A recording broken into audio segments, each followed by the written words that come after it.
প্রিয় দর্শক, এই মুহূর্তে গুরুত্বপূর্ণ খবরের দিকে চোখ রাখবো। কাইজার আহমেদের পাশের পাড়াতে ভাঙড়ের বিধায়ক পীরজাদা নওশাদ সিদ্দিকী সাহেব।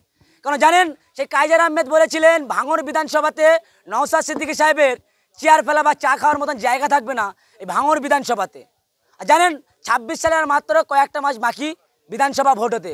তার আগেই এই কাইজার আহমেদের পাড়াতে নওশাদ সিদ্দিকী সাহেব কি জানাচ্ছেন আমরা সরাসরি কথা বলার চেষ্টা করব।